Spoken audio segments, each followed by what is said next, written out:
Pharma సిటీని కాస్త ఇప్పుడు ఫ్యూచర్ సిటీ అని చెప్పేసి ఆయన ప్రచారం చేస్తూ ఉన్నారు. గ్లోబల్ సమిట్ పెట్టడం జరిగింది అక్కడ.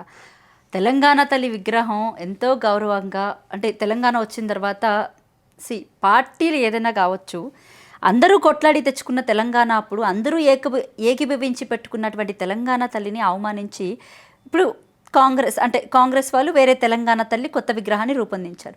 కనీసం దానికన్నా గౌరవం ఇచ్చారా అంటే ఆ ఫ్యూచర్ సిటీలో ఆ తెలంగాణ తల్లిని పెట్టి ఆ తెలంగాణ తల్లి పరిస్థితి ఏంటో మీరు చూసారా? కనీసం ఇంత రియల్ ఎస్టేట్ బ్రోకర్లమ్మా, ఈరోజు ప్రభుత్వాలు నడిపించేదంతా రియల్ ఎస్టేట్ బ్రోకర్లు. ప్రభుత్వాన్ని నడిపించే ఒక సిద్ధాంతము, ఒక మనసు, ఒక దేవుడు ఒక అవకాశం ఇచ్చాడు ప్రజలకు మంచి చేయాలని, తప్పితే ప్రతిదీ కబ్జా చేయాలని ఉన్న మనస్తత్వం ఉందండి. ప్రజలు చెప్పుతో కొట్టుకోవాలి.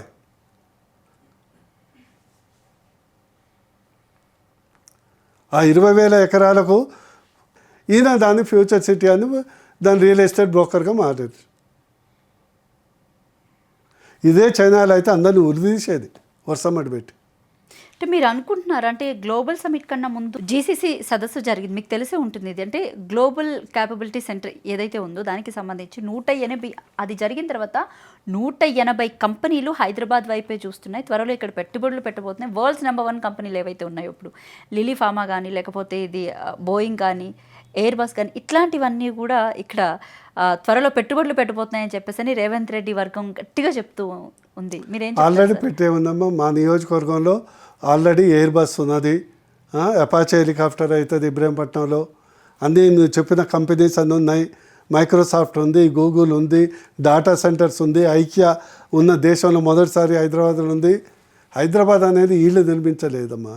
Hyderabad as a cosmopolitan, good geological location, seismic activity తక్కువ, మంచి weather, skilled labour and cosmopolitan. ఇక్కడ నువ్వు ఏ లాంగ్వేజ్ మాట్లాడుతున్నావు, నువ్వు తెలుగు వస్తుందా, నీకు హిందీ వస్తుందా, లేకుంటే కన్నడం వస్తుందా, మరాఠీ వస్తుందా అని ఎవరిని పట్టించుకోము.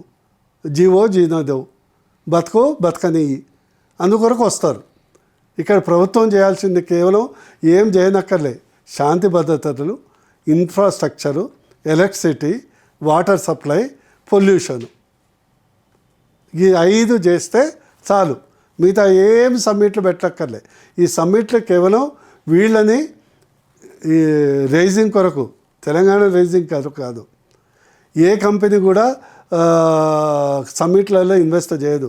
ఒక కంపెనీ ఇన్వెస్ట్ చేయాలంటే 100 రకాల సర్వేలు చేసుకుంటారు. ఇది కంటిన్యూస్ ప్రాసెస్. ఈ సమ్మిట్లు అనేది కేవలం ఒక ఈవెంట్. నువ్వు పెళ్ళి చేస్తావు, సడన్గా పెళ్ళి అదే రోజు ముహూర్తం పెట్టుకొని అదే రోజు పిల్లని చూసి చేయ కదా. దానికి ఎంతో హారోస్కోపు, హర్రర్స్కోపు, అన్ని టెస్టులు చేయించుకొని అంతా చేసి ముహూర్తం చూసుకొని లాస్ట్గా అది తంతు. ఇవన్నీ ఏంటంటే దిస్ ఈజ్ పబ్లిసిటీస్ అంట. ఇవి పెద్ద ఇవి ఏంటంటే పర్ఫార్మెన్స్ లేనప్పుడు ఇవే ఉంటాయి.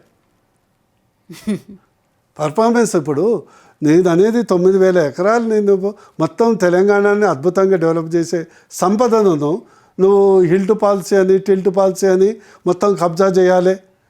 రేవంత్ రెడ్డి అసలు ప్లాన్ ఏంటంటే రేపు కాంగ్రెస్ పార్టీని కూడా కబ్జా చేయాలి. రేవంత్ రెడ్డిని రాహుల్ గాంధీని సైడ్ లైన్ చేయాలి. ఆయన ఒక పప్పులాగా బఫూన్లాగా తయారైపోయిండు. ఏం మాట్లాడతాడో ఏమో ఆయనకు తెలియదు.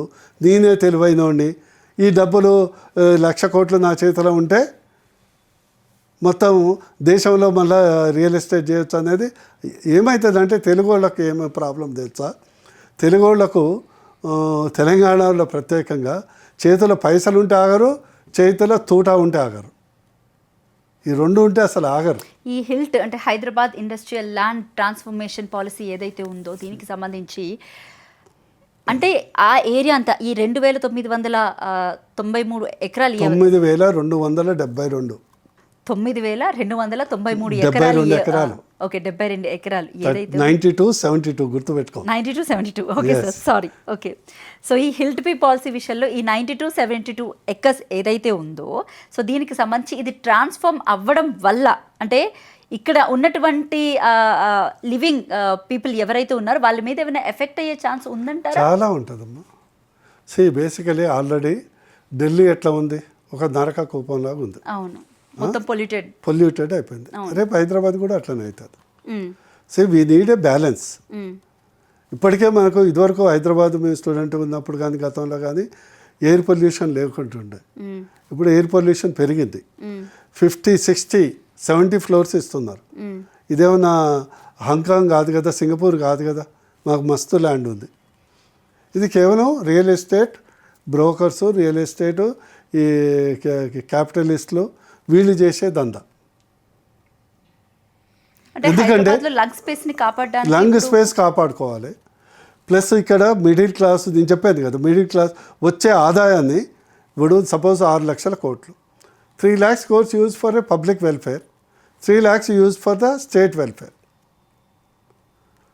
ఎవడన్నా నువ్వు కబ్జా చేస్తావు, మార్కెట్ రేటు కంటే 30% నీకు ఇచ్చేస్తాడమ్మా.